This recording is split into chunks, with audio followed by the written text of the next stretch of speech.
छाते की नोक चुभने से मौत हुई, तो किसी को चाय की एक चुस्की से ही बेहोशी छा गई। रूस के इतिहास के ऐसे कई किस्से हैं, कई रहस्यमयी जहर हैं जिनसे कई लोगों की जान गई। मंडे मेगा स्टोरी में रूसी जहर से हमले की पूरी कहानी।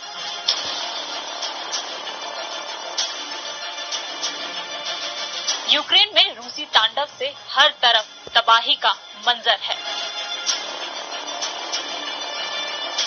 न यूक्रेन हार मानने को तैयार है और न ही रूस। फिर भी दोनों देशों के बीच बातचीत के जरिए शांति स्थापित करने की कोशिशें जारी है। ऐसी ही एक कोशिश 3 मार्च को कीव में की गई। इस पीस टॉक के बाद इसकी मध्यस्थता कर रहे रूसी अरबपति रोमन अब्रामोविच की तबीयत अचानक बिगड़ी। आंखों के सामने अंधेरा छा गया, चेहरे और हाथ की चमड़ी उधड़ने लगी।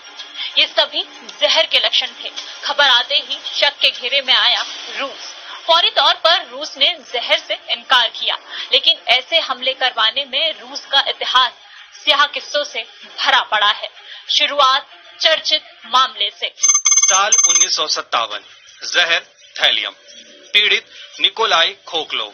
निकोलाई खोखलोव एक ट्रेंड सोवियत हत्यारा था जो अपना मिशन छोड़कर भागा। सोवियत की खुफिया एजेंसी केजीबी ने इस गद्दारी का बदला लेने की ठानी और खोखलोव को जर्मनी के फ्रैंकफर्ट में एक एंटी कम्युनिस्ट मीटिंग में जहर दिया गया। कॉफी में थैलियम नाम का जहर मिलाया गया। खोखलोव ने लिखा था, जहर ने मुझे पूरी तरह गंजा कर दिया। मेरे शरीर पर ऐसे दाग और धब्बे पड़ गए कि एक नजर में मेरे परिचित भी नहीं पहचान पाते थे। हालांकि मैं जिंदा सबूत हूं कि सोवियत का किलिंग साइंस अचूक नहीं है। कड़ी में अगला किस्सा है 1978 का, जब एक लेखक और ब्रॉडकास्टर रहे जॉर्जी मार्कोव को जहर दिया गया। साल 1978, जहर रिसिन, पीड़ित जॉर्जी मार्कोव। बुल्गारिया निवासी जॉर्जी सरकार की आलोचना की वजह से निर्वासित होकर लंदन में रह रहे थे। एक शाम जॉर्जी ऑफिस से घर जाने के लिए बस का इंतजार कर रहे थे। एक हट्टा कट्टा शख्स उनकी जांघ में छाते की नोक चुभा देता है और आई एम सॉरी बोलकर गायब हो जाता है। ये ठीक वही समय था जब जॉर्जी पर हमला हुआ था। रात में मार्कोव की तबीयत बिगड़ी तो उन्हें साउथ लंदन के सेंट जेम्स अस्पताल में भर्ती कराया गया। उनके शरीर पर रिसिन जहर मिला, जिससे खून की कमी हुई और 4 दिन बाद उनकी मौत। माना जाता है कि यह हमला केजीबी के सपोर्ट से बुल्गारिया की सीक्रेट सर्विस ने करवाया था।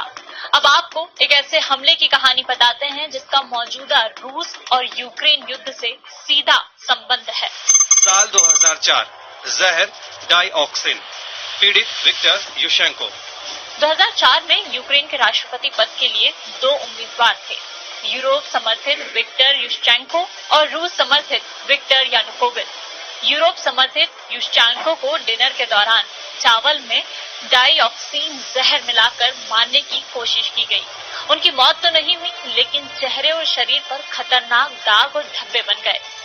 इसके बावजूद युशचेंको ने री इलेक्शन में यानुकोविच को हराया। इसे आज भी ऑरेंज रिवॉल्यूशन के नाम से जाना जाता है।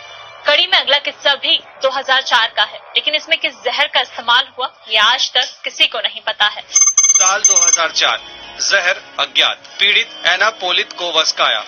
एना एक रूसी पत्रकार थी और रूस में पुतिन के शासन की घोर आलोचक थी। उन्होंने अपनी किताब भी लिखी, Putin's Russia, life in appalling democracy. 2004 में वो चैतन्य संघर्ष को कवर करने के लिए प्लेन में सफर कर रही थी। उन्होंने चाय की एक चुस्की ली और जहर ने अपना असर दिखा दिया। चाय में जहर मिला था। एना तब बच गई और उन्होंने